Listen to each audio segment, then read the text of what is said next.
আসসালামু আলাইকুম প্রিয় দর্শক, আমি আজকে চলে আসলাম বগুড়া, আমাদের বগুড়া মহস্থানগড়ে। তো আপনাদেরকে প্রথমে আমি যে ভিডিওটা দেখাবো মহস্থানগড়ে বেহুলার বাসর ঘর। বগুড়া শহর থেকে 10 কিলোমিটার উত্তরে এবং মহস্থানগড় থেকে 2 কিলোমিটার দক্ষিণে গোকুল গ্রামের দক্ষিণ পশ্চিম প্রান্তে যে স্মৃতিস্তম্ভটি যুগ যুগ ধরে অতীতের অসংখ্য ঘটনাবলীর নিদর্শন বুকে জড়িয়ে শির উঁচু করে দাঁড়িয়ে আছে, ইহার বেহুলার বাসর ঘর নামে পরিচিত। এ বাসর ঘর মেদ থেকে মেদ এবং বর্তমানে পুরাকার্তি নামে পরিচিত।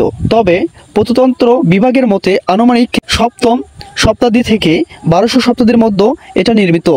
সেন যুগের আর পূর্ব যুগের ঘটনা। বেহুলার বাসর ঘর একটি অকল্পনীয় মনুমেন্ট। বর্তমানে গবেষকদের মতে এই মনুমেন্ট 809 খ্রিস্টাব্দ থেকে 847 খ্রিস্টাব্দ দেবপাল নির্মিত একটি বৌদ্ধ মণ্ডপ। এই স্তম্ভটির বাসর ঘর নয়, এই স্তম্ভটির পশ্চিম বাদে আছে বাসর ঘরের প্রবাদ স্মৃতিচিত্র। বেডরুম না, এটা বেডরুম আর ওটা বাসর ঘর। ওটাই বাসর ঘর। পাথর, ওটা বাসর ঘর না? আসেন দেখাচ্ছি পাথর।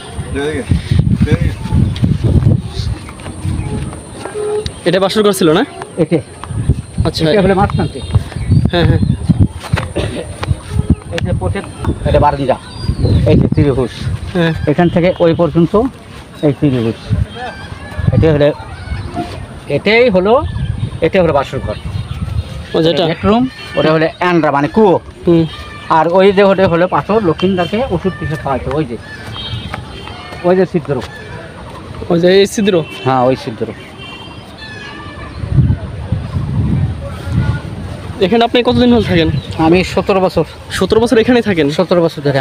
ও আচ্ছা, মানে যদি একটু ইতিহাস বলতেন বেহুলা বাসরঘর সম্পর্কে, বা ইতিহাস মানে এটা তো বৌদ্ধদের মন্দিরে বাবা, বৌদ্ধদের মন্দির ছিল আগে, বৌদ্ধদের উপাসনালয় ছিল। হ্যাঁ, বৌদ্ধরা উপাসনালয় করে যখন চলে যায়, হ্যাঁ, তখন চাঁদ সদাগরের নির্দেশে একটা লৌহ বাসর ঘর নির্মাণ করে বিশ্বকর্মা।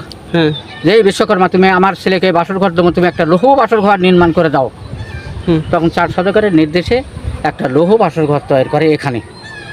হ্যাঁ হ্যাঁ, বুঝতে পারছি। যেমন আমরা যেখানে দাঁড়ায় আছি আমরা এখানে। দর্শক দেখুন, এখানে এই বেহুলার বাসরঘর ছিল। এই যে জায়গাটাতে আমরা ভিডিও দেখতে পাচ্ছেন আপনারা, এটাই সেই জায়গা। দেখুন, এই যে উপর থেকে দেখতে এমনটি দেখা যাচ্ছে। দেখুন, উপর থেকে দেখতে আরো সুন্দর লাগতেছে। এই দিক দিয়ে একটা মাঠের মতো ফাঁকা জায়গা, আর এখানে ফুলের বাগান, সুন্দর একটা বাগান তৈরি করে রেখেছেন এখানকার মানুষজন। দেখুন, এটা অনেক প্রাচীন কাল থেকে যুগ যুগ ধরে এভাবেই চলে আসছে।